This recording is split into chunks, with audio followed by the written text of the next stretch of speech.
The scent of antiseptic and latex was the only perfume Ilara Vance ever wore. At 24, she was a registered nurse who moved through the hushed, gleaming corridors of New York's most exclusive private hospital with the quiet efficiency of a phantom. The starched white of her uniform felt less like a professional garment and more like armor, a sterile second skin protecting her from the raw, messy overflow of human suffering she tended to daily. She was a healer by trade, yet her own heart was a carefully guarded territory, untouched and unmapped. This life of measured steps, controlled emotions, and selfless service was a fortress she had built around a profound emptiness, a void that the rhythmic beeping of heart monitors and the hushed whispers of patients could never quite fill. She existed in service to others, a ghost in the machine of life and death. Will one whispered mistake in the dead of night shatter the fragile peace she has so carefully constructed? I invite you to stay with us until the end, subscribe to our channel, and let us know in the comments where you're watching from. We continue. Her virginity was not a statement of faith or a moralistic choice, but rather a quiet, self-imposed quarantine. It was a symptom of a deeper condition, a profound fear of vulnerability. In the sterile, predictable world of medicine, she found a strange comfort. Every procedure had a protocol, every illness a set of symptoms, every emergency a checklist to follow. Emotions, however, were chaotic variables she could not control. She witnessed the devastating aftermath of love and loss in the tear-streaked faces of families, the desperate grip of a husband's hand on his dying wife's. To her, intimacy was a contagion, a beautiful, terrifying illness she was determined not to catch. So she kept herself pure, not of body, but of the emotional entanglement she believed would inevitably lead to ruin. The crushing weight of her purpose was twofold, a burden she carried with a solemn, almost sacred devotion. Her grueling 12-hour shifts, the aching feet, and the bone-deep exhaustion were all a means to an end, funding her younger sister's tuition at a prestigious art school. It was a promise made at their mother's bedside, a final whispered vow that had become the central pillar of Ilara's existence. Her sister's vibrant canvases and bold sculptures were a world away from Ilara's monochrome reality, a splash of color she could only afford to observe from a distance. Every dollar she earned was a brushstroke on her sister's future masterpiece, a future Ilara was sacrificing her own to create. This duty was her anchor, but it also felt like a chain, tethering her to this life she hadn't truly chosen. Tonight, the silence of the hospital felt different, heavier. The late-night shift had stretched into the lonely hours before dawn, a time when the city outside held its breath and the hospital's facade of calm felt most fragile. A deep weariness had settled into Ilara's bones, a fatigue that went beyond the physical. It was a soul tiredness, a cumulative exhaustion from years of suppressing her own needs. The white walls of the corridor seemed to press in on her, the fluorescent lights humming a monotonous dirge. She felt utterly invisible, a functional component in a vast, uncaring institution. She poured her empathy, her patience, and her strength into her patients until she was an empty vessel, echoing with the pains of others, while her own went unheard even by herself. She made her final rounds in the VIP wing, a place that always felt like a different world. Here the floors were carpeted, muffling the sound of her practical shoes, and the air was scented with something subtly floral, a stark contrast to the chemical sharpness of the other floors. This was the domain of the wealthy and powerful, a world of privilege she merely serviced. Her steps slowed as she approached room 304. The chart identified the patient as Julian Croft, a reclusive tech billionaire recovering from a severe car crash. He was listed as comatose, a silent, still figure in a sea of white linens and blinking machines. The door stood slightly ajar, a dark sliver of an opening into a life so far removed from her own it might as well have been on another planet. A colleague, another tired nurse named Maria, joined her for a moment by the nurses' station just outside the room. The shared exhaustion created a bubble of false intimacy. Believing the patient to be completely unaware, lost in the depths of his coma, Ilara leaned in, her voice a low conspiratorial whisper. A wave of unprofessional candor, born of fatigue and a strange detached curiosity, washed over her. She spoke of the man's chart, his injuries, and then, her gaze drifting to the powerful still form visible through the doorway, a flicker of something long dormant stirred within her. "Despite everything," she murmured, her clinical assessment veering into a purely human one, "the patient in 304 has... my God, it's huge." The words, once spoken, hung in the sterile air like a profanity in a church. The instant the words left her lips, a cold dread washed over Ilara, chilling her to the bone. Maria offered a tired, dismissive chuckle and moved on down the hall, but Ilara remained frozen, her hand flying to her mouth. The sheer unprofessionalism of her comment, the crude intimacy of it, horrified her. It was a crack in the armor, a momentary lapse in the rigid control she maintained over every word, every action.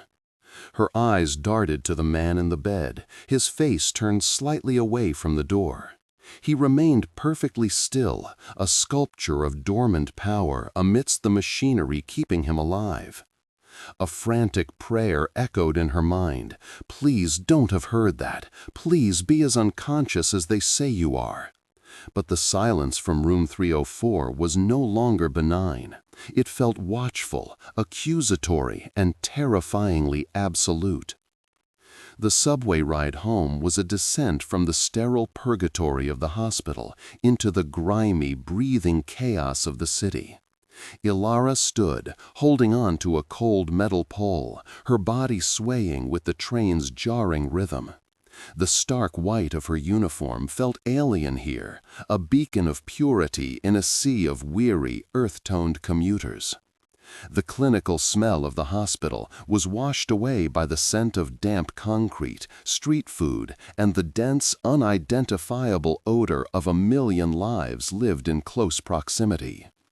Her mortifying words from the night shift echoed in her mind, replaying with every screech of the train's wheels against the tracks. The shame was a physical thing, a hot, heavy stone in her stomach, a secret stain on her otherwise immaculate professional facade. Her apartment in Queens was a small third-floor walk-up that held the lingering ghost of her mother in its worn floral wallpaper and the faint, permanent scent of lemon polish. It was a space defined by inherited furniture and financial limitations, a museum of a life she was trying to uphold rather than a home she was building for herself. Every object told a story of sacrifice. The couch with the slightly sagging springs where her mother used to read, the chipped kitchen table where they shared their last few meals, the threadbare rug that muffled the sounds of a life lived on a razor's edge. This was her sanctuary and her cage, a place where the walls were saturated with duty and the air was thick with unspoken obligations.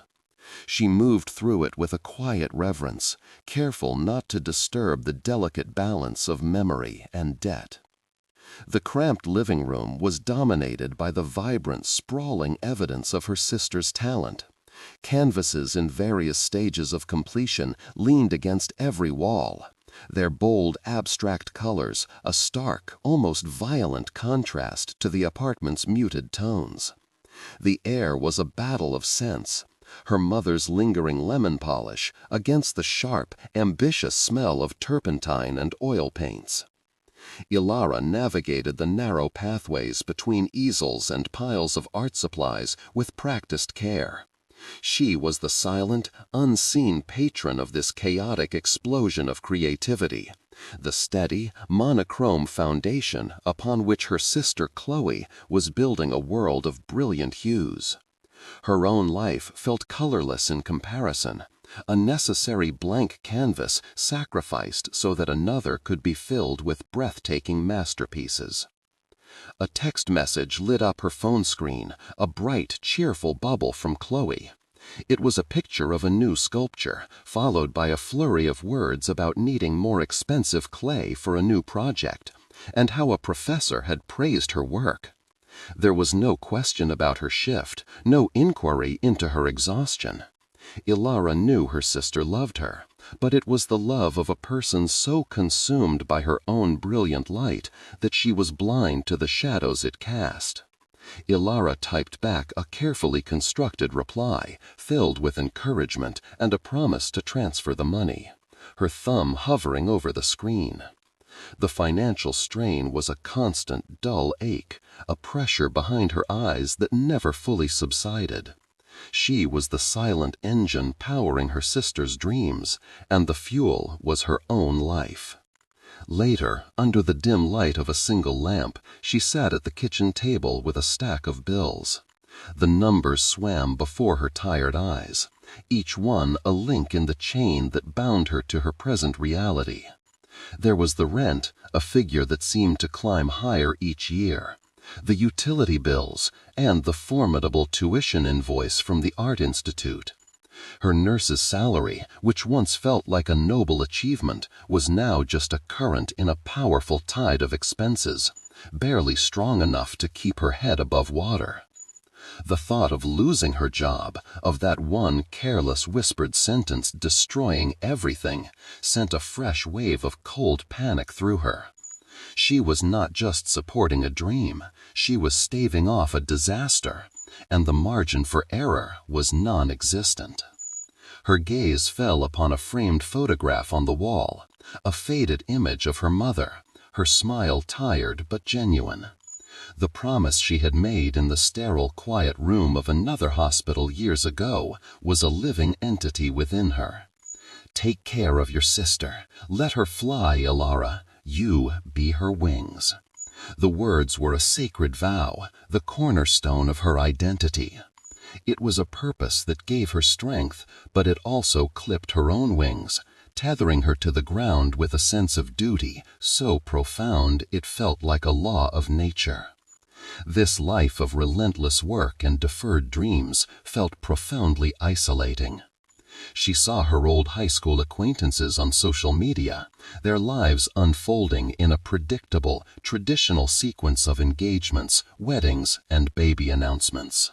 They inhabited a world of personal choices and romantic possibilities that felt as distant to her as a foreign country. Her world had shrunk to the fluorescent-lit hallways of the hospital and the cramped, memory-filled rooms of her apartment. She was a ghost in her own life, a silent observer of a world she serviced but did not belong to. The expectation of a life for herself, a husband, a home of her own, had long ago been packed away like a childhood relic, a dream too expensive to afford. The shame of her comment about the man in room 304 returned with a vengeance, a hot flush creeping up her neck. It wasn't just the unprofessionalism that horrified her, it was the raw, undeniable truth of it. For one unguarded moment, she had not been Nurse Vance, the selfless caregiver. She had been a woman, startled by the potent, dormant masculinity of a man, and she had given that observation. The thought that he might have heard her, that this powerful, enigmatic stranger was now privy to a crack in her armor, was a unique form of torture. It was an intimacy she had never consented to, a violation of the sterile boundaries she used to keep the world and her own dormant desires at a safe distance. From her small window, she could see the glittering skyline of Manhattan, a distant constellation of power and wealth. It was a city of dreams, but from her vantage point, it looked like a fortress. She knew men like Julian Croft lived up there, in glass towers that scraped the sky, looking down on the world she inhabited. They were a different species, moving through life with an ease and authority she couldn't comprehend. Her world was here, in the brick and fire escapes, a world of necessity and survival. The chasm between their realities felt immense and uncrossable. She was a cog in the machine that kept their world comfortable, a fact that had never bothered her until now, until she had made one of them the subject of her own secret, mortified thoughts. With a deep, shuddering sigh, Ilara pushed away from the table and began the ritual of preparing for her next shift. She took out her uniform, checking it for any stray threads or wrinkles, the crisp white fabric a symbol of the control she desperately needed to reclaim. The act was methodical, almost robotic, a way to quiet the storm of anxiety inside her. But the armor felt different now. It felt thinner, more fragile. Tonight, she would have to walk back into that VIP wing. She would have to enter room 304 and face the silent, still figure on the bed, agonizingly uncertain if he was just a comatose patient or the keeper of her most humiliating secret. The thought of his potential awareness was a terrifying weight, pressing down on her as she prepared to step back into the lion's den. The walk to the VIP wing the next night was a journey to an execution. Every step Ilara took echoed with the memory of her whispered indiscretion, the sound bouncing off the polished floors and mocking her professionalism. The hospital, usually her sanctuary of order and control, now felt like a labyrinth of judgment. The door to room 304 loomed at the end of the corridor, not as a simple entryway, but a portal to a future she could no longer predict. Her heart hammered against her ribs, a frantic, trapped bird. She clutched the cool metal of the chart in her hand, the sterile facts of Julian Croft's condition a flimsy shield against the hot, personal shame that threatened to consume her. She prayed he was still lost in that deep, unhearing slumber, a silent statue of a man who held her career in his unconscious hands.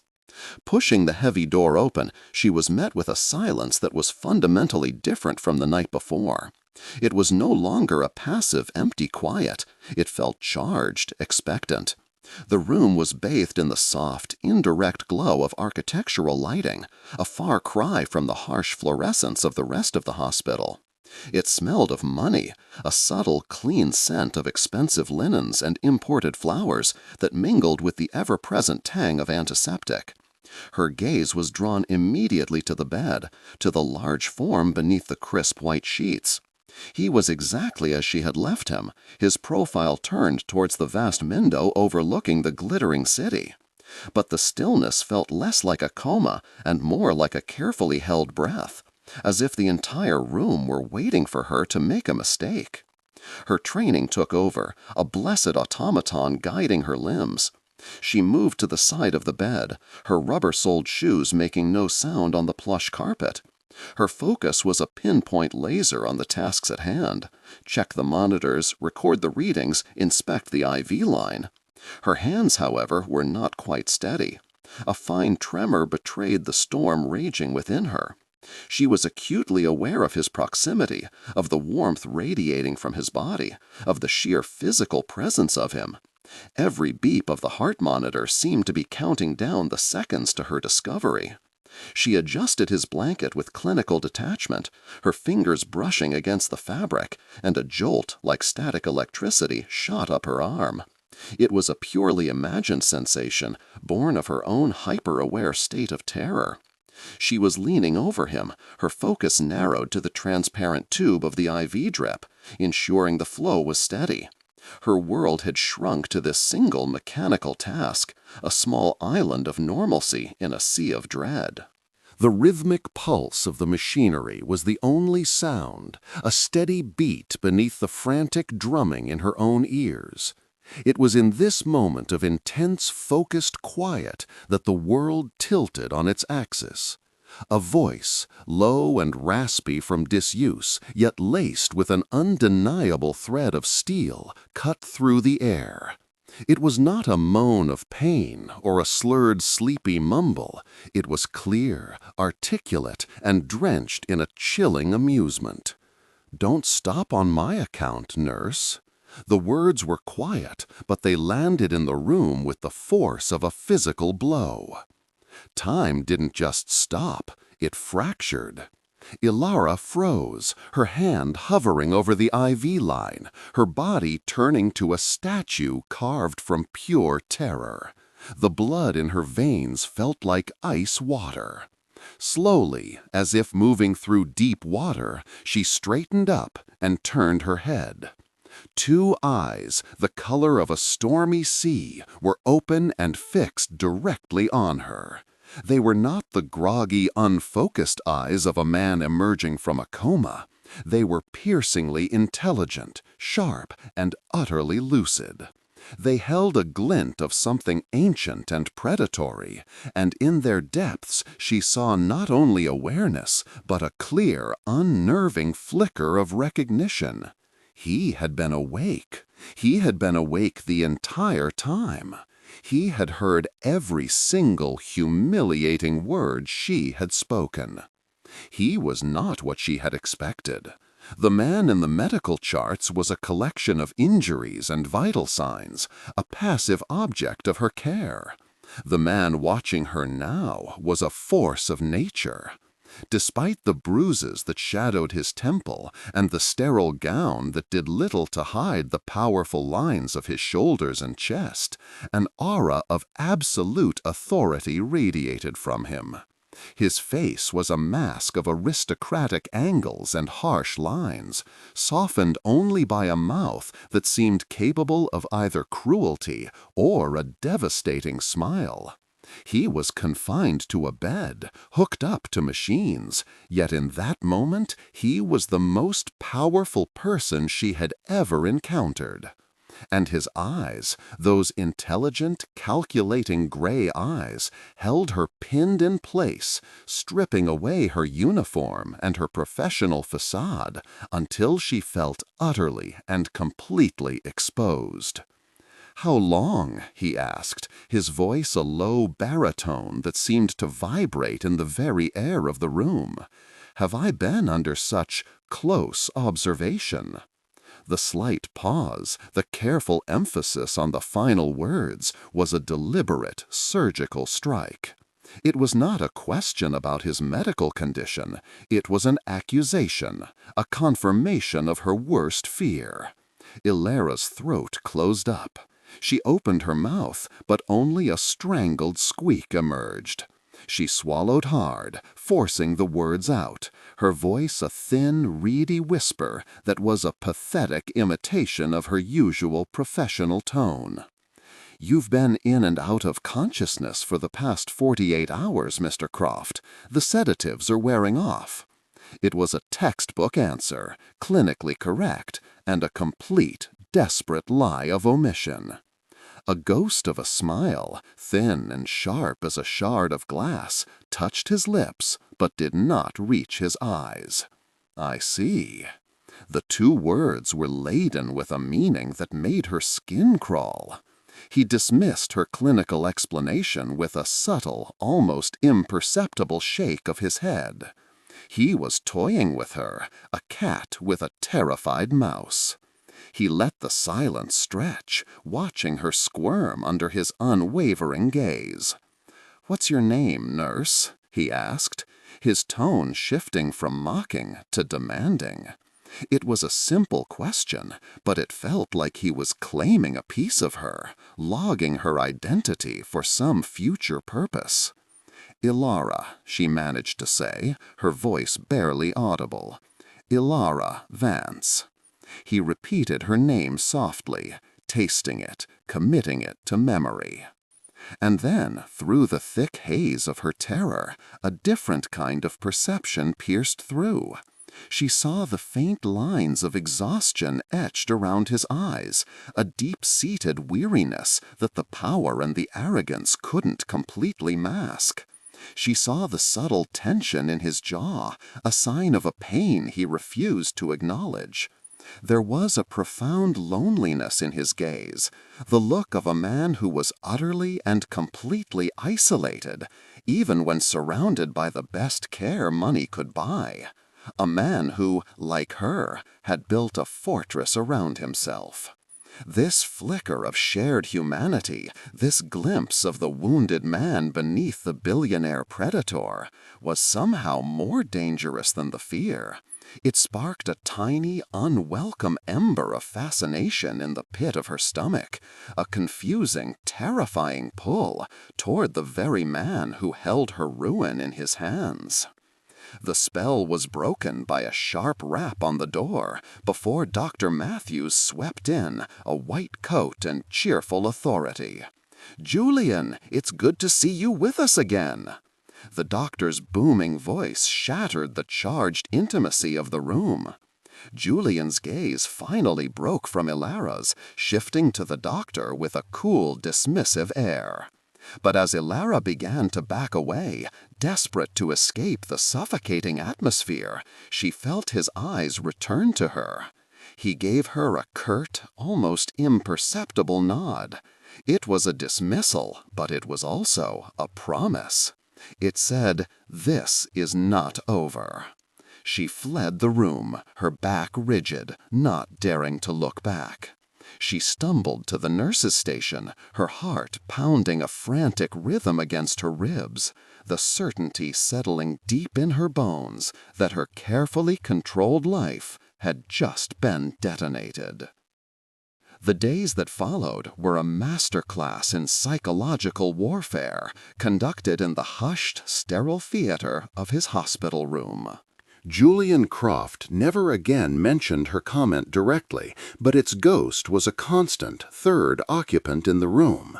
He began to orchestrate their interactions with the precision of a chess grandmaster. He would dismiss other nurses with a curt, non-negotiable wave of his hand, his gaze fixed on the door until Ilara appeared. "I prefer Nurse Vance," he would state, his voice a low, calm command that left no room for argument. Her colleagues began to look at her with a mixture of pity and suspicion, isolating her further. She was no longer just a nurse, she was his chosen attendant, a fact that felt less like a professional compliment and more like the first click of a lock on a cage door.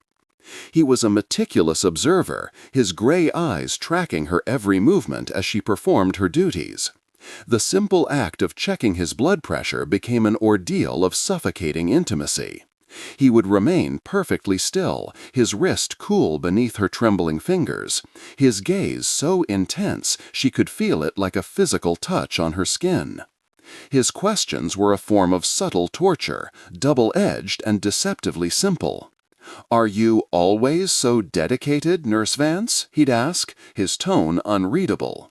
"Or do you reserve this level of thoroughness for certain patients?" Each query was a reminder of her transgression, a quiet assertion of his power over her. She would answer in clipped, professional tones, her voice a thin shield against the unnerving current that flowed between them, a current he controlled completely. Her fear was a living thing, a cold serpent coiling in her gut. But slowly, insidiously, something else began to stir. Beneath the terror, a flicker of unwilling fascination took root. She began to see the man behind the predator. She saw the way his fingers would tighten on the bedsheets when a spasm of pain shot through his leg, a subtle sign of agony he would never voice. She noticed the deep exhaustion in his eyes when he thought she wasn't looking, a profound weariness that seemed to stem from something far older than his physical injuries. These glimpses of vulnerability were disarming, confusing her carefully constructed image of him as a monster. They made him dangerously human, and the thought that this complex, wounded man knew her most mortifying secret was a strangely intimate bond she could neither embrace nor escape. One evening, as the city lights began to bloom in the vast window behind him, he finally laid his trap. He had been cleared for discharge, the news a wave of relief so potent it almost brought Ilara to her knees. Her ordeal was ending. But as she prepared his final IV drip, he spoke, his voice dangerously soft. "My recovery is far from over. I'll require private, round-the-clock care." He paused, letting the silence stretch until it was taut with tension. "I was thinking," he continued, his eyes locking onto hers, "about your keen observational skills, nurse. It's a rare talent." The reference was unmistakable, a cold blade sliding between her ribs. The relief that had flooded her moments before evaporated, replaced by a chilling premonition that her escape was an illusion. He then presented his offer, not as a request, but as a statement of fact.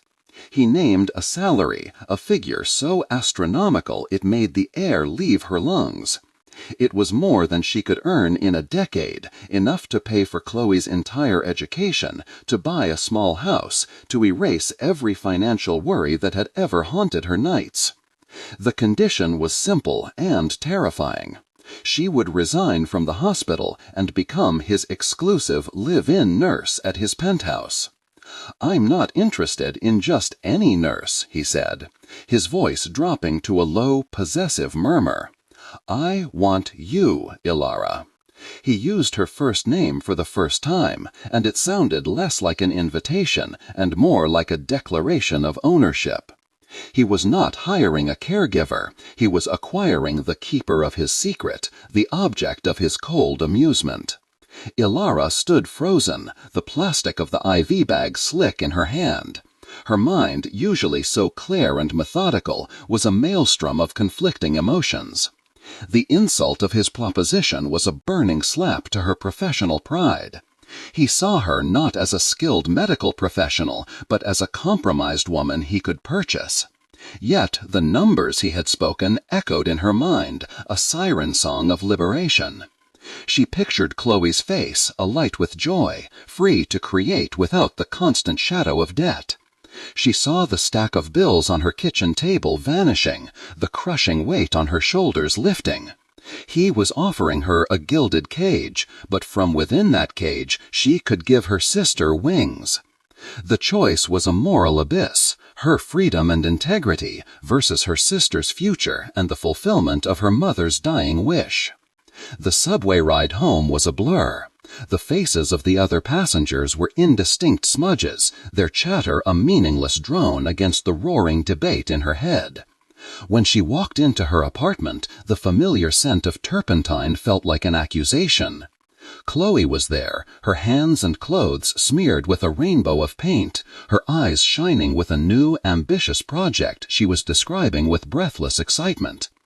"It's going to be my masterpiece, Ilara, but I'll need a special kind of imported marble for the base. It's terribly expensive, but it's the only thing that will work." Each enthusiastic word was another bar on the cage Julian Croft was offering her. Her sister's dreams, so pure and beautiful, were inadvertently forging the chains that would bind Ilara to him. That night, sleep was an impossibility. She lay in her narrow bed, staring at the ceiling, the city's distant hum a soundtrack to her torment. To accept his offer felt like a profound act of self-betrayal. It meant stepping into a world where the lines were blurred, where her professional ethics were meaningless, where she would be utterly at the mercy of a man who had already demonstrated his capacity for cruel manipulation. It meant surrendering the last vestiges of her own life, her own autonomy. But to refuse felt like a betrayal of a different, more sacred kind. It meant telling Chloe no, clipping the wings she had promised her mother she would protect. It meant a continuation of this life of quiet desperation, always one paycheck away from disaster. In the end, it was not really a choice. It was a capitulation. The next day, with a heavy, resigned heart, she handed in her resignation. The head nurse looked at her with surprise and a hint of disappointment, unable to understand why her most reliable nurse would suddenly abandon her career. Ilara couldn't offer an explanation. How could she explain that she had traded her starched white uniform for a golden leash? Walking out of the hospital for the last time, she felt a profound sense of loss, as if she were leaving a part of her own identity behind. She was no longer Nurse Vance, a healer in a sanctuary of order. She was now simply Ilara, and she was walking willingly into the lion's den. Julian's penthouse was a stark, breathtaking wound at the top of the world. Floor-to-ceiling windows on 3 sides offered a panoramic view of Manhattan, the city sprawling below like a glittering, indifferent beast. The space was a monument to minimalist wealth and emotional sterility. Polished concrete floors, sharp-angled furniture in shades of black and gray, and vast, empty white walls created an atmosphere that was less a home and more a gallery for a man who collected power and solitude. There were no photographs, no personal trinkets, nothing to suggest a life lived with warmth or connection. It was the perfect reflection of its owner, magnificent, intimidating, and profoundly empty. Ilara felt her own smallness within its vast, silent expanse, a single fragile detail in a brutally controlled landscape. Her new life began under his constant, watchful gaze. Her duties were ostensibly medical, monitoring his recovery, assisting with physical therapy, administering medication. But the reality of her position was far more ambiguous. She was a companion by contract, a presence he had purchased to fill the echoing silence of his gilded cage. He would sit for hours in a severe leather armchair, a book open on his lap, not reading but simply watching her as she moved through the space. The professional boundary she had once hidden behind was gone, leaving her exposed and vulnerable. She was no longer defined by a uniform or a set of tasks. She was defined only by his attention, a focus so unwavering it felt like a physical weight on her shoulders. Days bled into a tense, quiet routine. She would prepare his meals, which he ate with a silent, critical focus. She would read aloud to him from medical journals or classic literature, her voice the only sound in the vast, still apartment for hours at a time. During these moments, she would sometimes catch a flicker of something unexpected in his expression, a brief, unguarded softening of his mouth at a particular line of poetry, or a fleeting shadow of pain in his eyes when a passage described loss or betrayal. These were tiny cracks in the formidable armor he wore, glimpses of the wounded man he kept so carefully hidden. Each one was a dangerous spark of connection, drawing her deeper into the mystery of his past and complicating the simple fear she was supposed to feel. The tension between them began to change, the sharp edges of fear softening into a dull, persistent ache of awareness. She became attuned to the subtle shifts in his mood, the unspoken language of his silences. She learned to distinguish the silence of pain from the silence of contemplation. In turn, he seemed to be studying her, not with cold amusement anymore, but with a kind of reluctant, intense curiosity. One afternoon, as she was organizing his medications, he spoke without preamble. "Why did you become a nurse, Ilara?" The question was direct, personal, and stripped of any hidden meaning.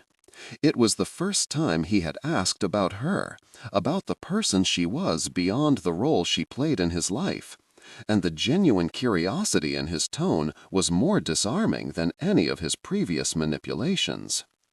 She found herself answering honestly, her voice low in the quiet room. She spoke of her mother, of the sense of purpose she found in caring for others, of the quiet satisfaction in bringing order and comfort to chaos and pain. As she spoke, she felt his gaze on her, not as a predator watching its prey, but as a man listening with an unending stillness. He did not respond or offer any platitudes. He simply absorbed her words, his expression unreadable. But after that day, the atmosphere in the penthouse shifted. The invisible leash he held felt a little looser, the power dynamic less like a game and more like a complex, unspoken negotiation between two deeply guarded souls. The fear remained, but it was now entwined with a confusing, terrifying tendril of empathy. He, too, began to show signs of a battle being waged within himself. There were moments when he seemed to push her away, his words turning sharp and dismissive, his coldness a palpable force field. It was a defense mechanism she recognized, a desperate attempt to reinforce the walls around his own wounded heart. Then, just as quickly, he would pull her back in with an unexpected gesture. He had a rare first-edition book of poetry she'd once mentioned loving delivered to her room, leaving it on her nightstand without a word. The act was a silent admission, a confession that he was listening, that she was affecting him in a way he could neither understand nor control. He was as much a prisoner in this penthouse as she was, chained by a past he couldn't escape and drawn to a woman he was determined not to need. The physical space between them seemed to shrink with each passing day. Proximity was a necessary part of her job. She had to help him with the painful, frustrating exercises prescribed by his physical therapist, her hands guiding his limbs, her body braced against his to provide support. During these sessions, the air would become thick and charged, crackling with an energy that had nothing to do with medicine. She could feel the hard muscle beneath his skin, smell the faint, clean scent of his soap, feel the warmth of his breath against her cheek. This forced intimacy was a sweet, terrifying torture. Every touch, no matter how clinical, sent a jolt of pure, unadulterated awareness through her, awakening a part of herself she had kept dormant for her entire life. Ilara found herself standing on the edge of a precipice. The carefully constructed fortress of her life was crumbling, brick by brick. The fear of Julian Croft, the powerful, manipulative billionaire, was being steadily replaced by a far more terrifying fear, the fear of her own desire for him. She saw the loneliness in him that mirrored her own, the profound wounds that he hid behind a mask of cold control. She was beginning to want to reach past that mask, to touch the man beneath. The dilemma was no longer about money versus freedom, or duty versus integrity. It had become a war within herself, a battle between the sensible, controlled woman she had always been, and the woman he was awakening. A woman who was drawn to the beautiful, dangerous darkness she saw in his eyes.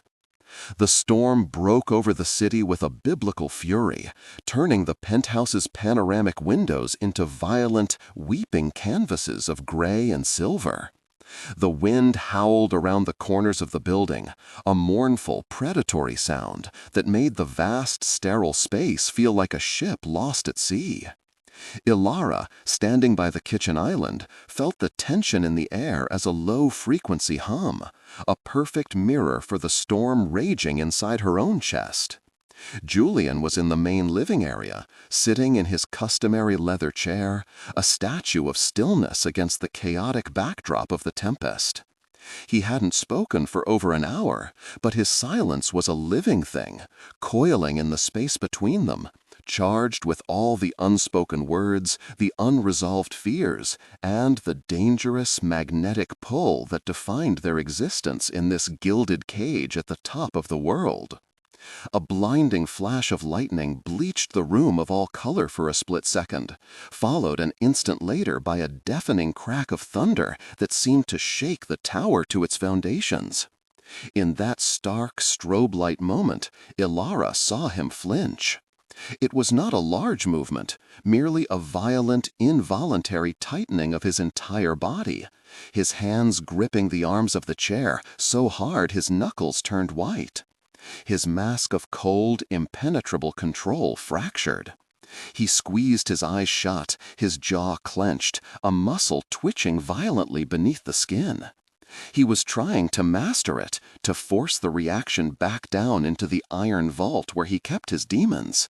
But the storm outside was too perfect a replica of the one that had nearly claimed his life. Her heart lurched, her professional training screaming at her to assess him, but a deeper, more human instinct urged her to simply watch, to bear witness to this first, terrifying crack in his armor. As if the city itself were surrendering to the storm's assault, the lights in the penthouse flickered once, twice, and then died. They were plunged into an absolute, disorienting darkness, a blackness so profound it felt like a physical substance. The only illumination came from the storm itself, erratic, ghostly flashes of lightning that threw the sharp, minimalist furniture into monstrous, shifting silhouettes. The silence that followed the death of the building's ambient hum was crushing. Gone was the soft whir of the climate control, the faint buzz of electronics. All that remained was the roar of the wind, the percussive drumming of rain against glass, and a new sound, one that chilled Ilara to the bone. Julian's breathing, which had become a series of sharp, ragged gasps, the sound of a man drowning miles from any shore. This was the moment of transgression, the point where every rule she had ever lived by became meaningless. In the suffocating darkness, she heard a low, guttural sound escape him, a noise of pure, unadulterated terror that had nothing to do with the powerful billionaire, and everything to do with the broken man inside. Duty, professionalism, fear for her own safety, it all dissolved in a tidal wave of overwhelming, undeniable empathy. She did not reach for the emergency flashlight on the counter. She did not call out his name in a calm, reassuring tone. Guided only by the sound of his distress and a desperate, instinctual need to offer comfort, she moved through the treacherous, unfamiliar darkness, her hands outstretched. No longer his nurse, but simply a woman drawn to the epicenter of another's pain. Her fingers brushed against the cool, supple leather of his chair before finding the rigid, trembling muscle of his shoulder. The contact was a jolt, a live wire of shared panic and desperation. He was coiled like a spring, lost in a memory so vivid it had become his reality. She could feel the violent tremors racking his body, the frantic, terrified energy pouring off him in waves. She said nothing, knowing that words were hollow things against the roar of his trauma.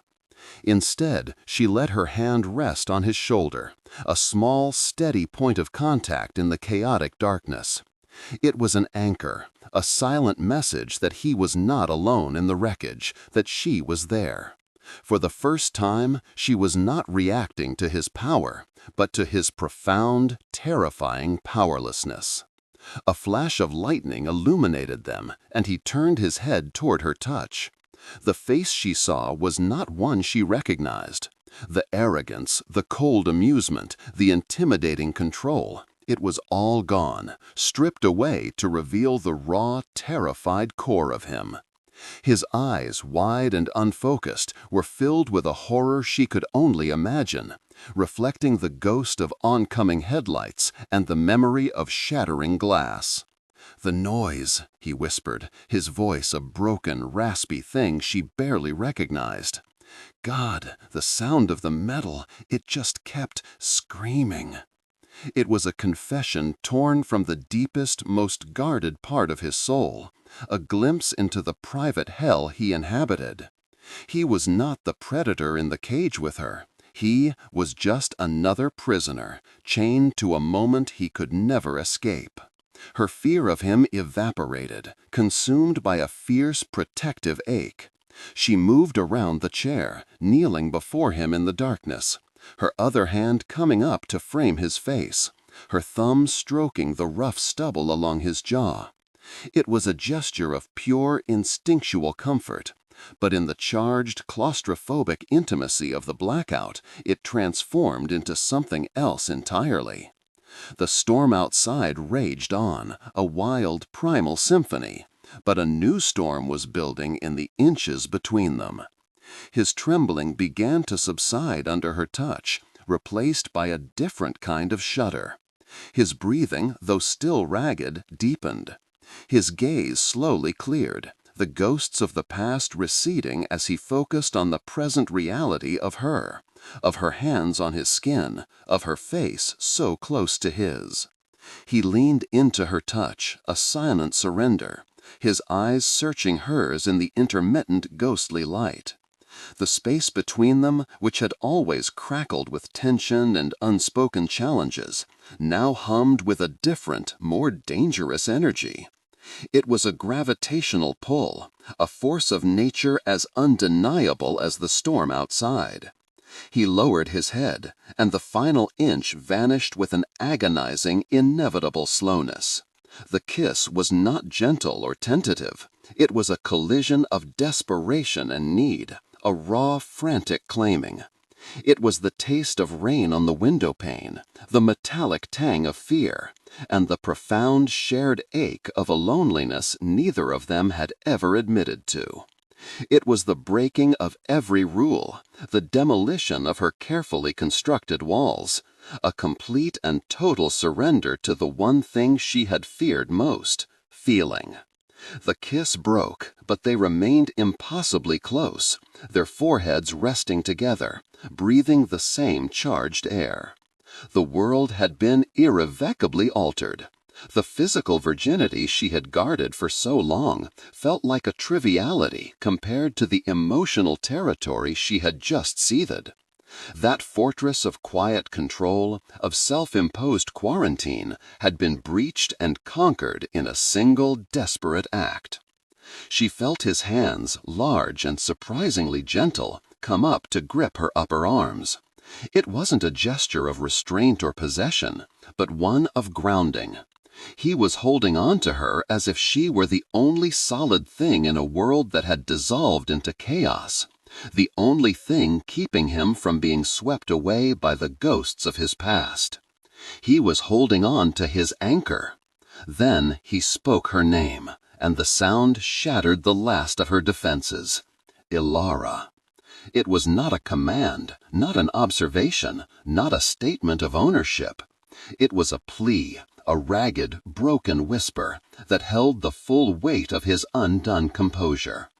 In that single word, she heard the collapse of his formidable fortress, the terrifying, reluctant admission that he needed her. This was the true, devastating climax, not the press of his lips, but the sound of his surrender. The man who orchestrated worlds, who bought and sold futures, who never needed anyone, was holding on to her in the dark, undone. And she, the woman who had built her life on control and avoidance, found herself holding him together, unafraid.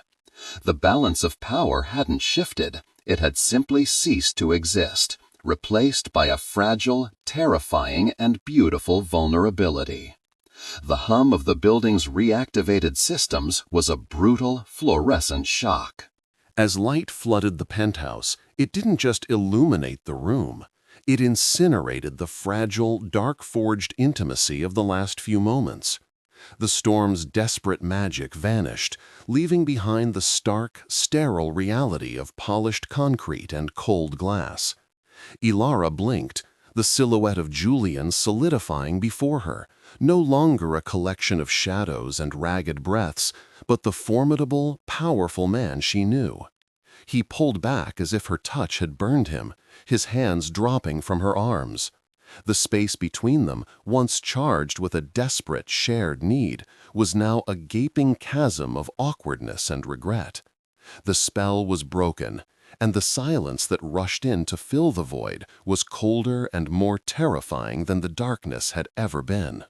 He rose to his feet in a single, fluid motion that belied any lingering weakness, turning his back to her completely. The vulnerability she had witnessed was gone, locked away behind a wall of rigid posture and impenetrable silence. The backup generator must have kicked in, he stated, his voice devoid of any emotion, as flat and hard as the marble countertops in the kitchen. It was a clinical observation, a deliberate, brutal dismissal of the kiss, of the confession, of the shared terror that had just passed between them. He walked towards the hallway that led to his private wing, each step a measured, final punctuation mark. He did not look back. He simply disappeared into the shadows of the corridor, the soft click of his bedroom door closing behind him, landing with the finality of a guillotine's blade. Left kneeling on the floor, Ilara felt the first tremors of a profound, soul-shaking panic. The warmth of his lips was still a ghost on hers, a phantom sensation that now felt like a brand of shame. Her professional code, the very foundation of her identity, lay in ruins around her. She hadn't just crossed a line, she had obliterated it. In his moment of absolute, terrifying weakness, in the throes of a traumatic episode, she had not been a caregiver. She had been a woman, acting on an impulse so powerful it had overridden years of disciplined control. The thought that she had taken advantage of him, that her comfort had morphed into a violation, was a sickening acid in her throat. The gilded cage had slammed shut, and she was trapped inside with the magnitude of her transgression. The following day dawned gray and oppressive, the sky a bruised reflection of her inner turmoil. The silence in the penthouse was a physical entity, a heavy, suffocating blanket that muted all sound. Julian remained immured in his wing of the apartment, a ghost behind a closed door. Ilara moved through the vast, empty rooms like a phantom, her every footstep seeming to echo with accusation. She prepared his breakfast, her hands trembling as she arranged the food on a tray, and left it outside his bedroom door.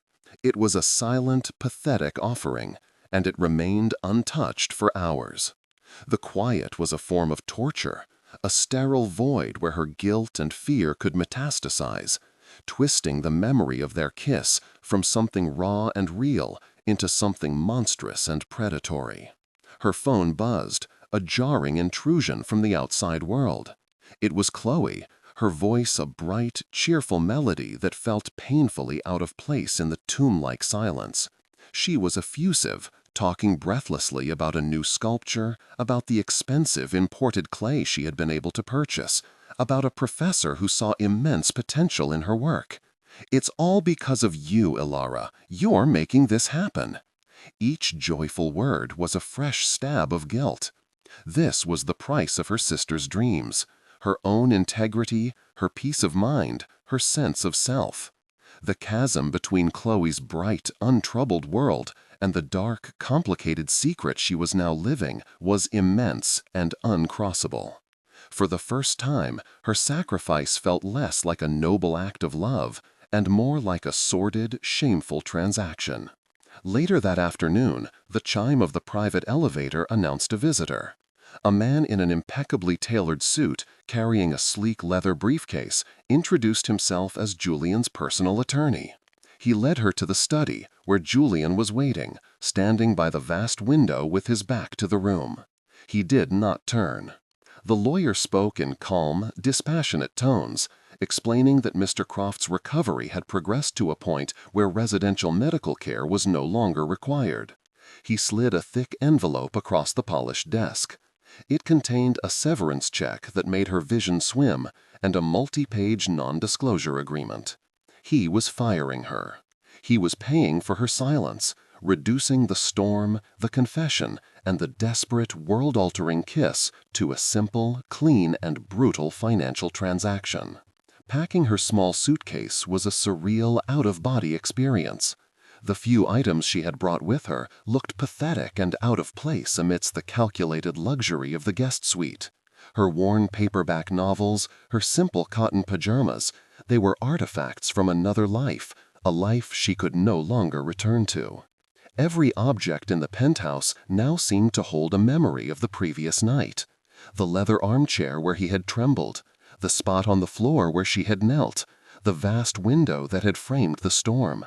These were now sacred, haunted spaces. As she walked to the elevator, the heavy envelope a dead weight in her bag, she paused by his closed study door.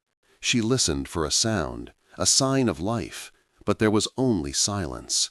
The connection was severed. The familiar, cramped space of her queen's apartment felt both like a sanctuary and a cell. The scent of her mother's lemon polish and Chloe's turpentine wrapped around her, a comforting but suffocating embrace. The world outside her window, once a landscape of duty and routine, now seemed flat and colorless. She had been expelled from a world of intense, high-stakes emotion, and her own reality felt muted and gray in comparison. She transferred a significant portion of the severance money to her sister's tuition fund, the act feeling less like a fulfillment of a promise and more like the final payment in a deal with the devil. She had her freedom. She was no longer in his cage, but she had never felt more profoundly trapped. In the long, silent days that followed, a strange and unfamiliar feeling began to take root beneath the layers of shame and regret.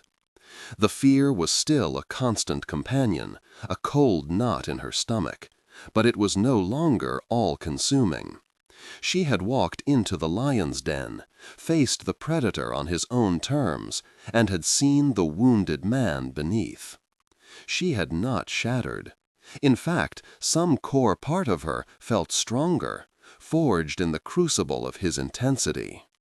The kiss, which she replayed in her mind with a mix of horror and fascination, had been a transgression, but it had also been an awakening.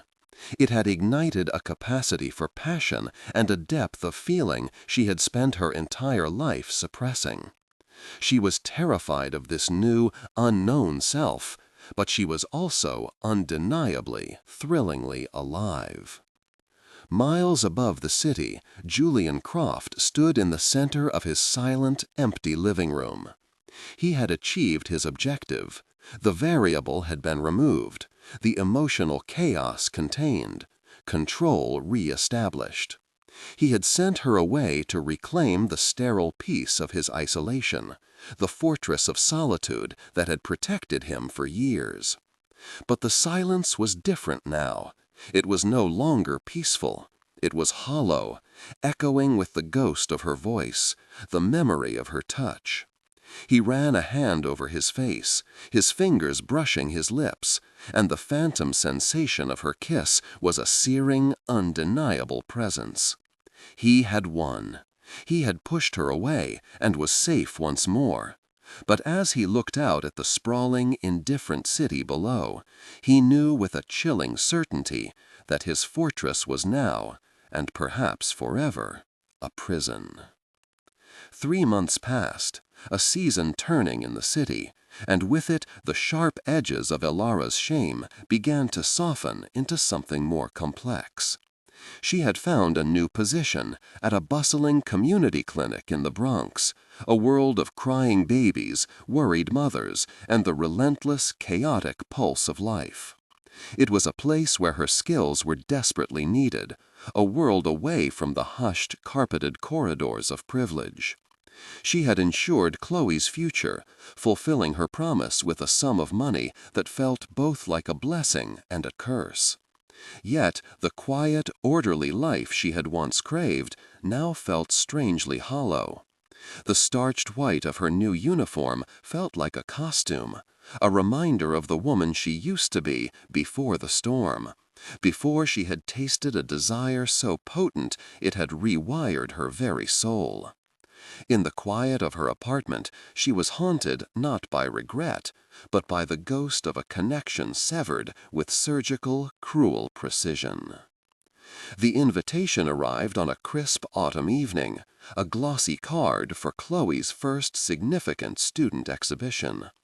The gallery was a vibrant, noisy space in Chelsea, a stark contrast to the sterile silence she had grown accustomed to. Elara moved through the crowd, a proud but anonymous ghost, watching her sister glow in the spotlight. Chloe stood beside her centerpiece, a magnificent, towering sculpture of twisted, gleaming steel and rough, unworked granite. "I call it Fractured Fortress," Chloe explained to an admiring circle. "It's about the tension between the polished, impenetrable surfaces we show the world and the raw, vulnerable core we keep hidden inside." Elara stopped breathing.